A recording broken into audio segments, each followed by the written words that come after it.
புத்தன் இயேசு காந்தி பிறந்தது பூமியில் எதற்காக? தோழா ஏழை நமக்காக. கங்கை யமுனை காவிரி வைகை ஓடுவதற்காக? நாளும் உழைத்து தாகம் எடுத்த தோழர்கள் நமக்காக.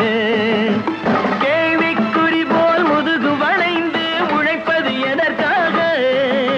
மானம் ஒன்றே பெரிதென எண்ணி பிழைக்கும் நமக்காக.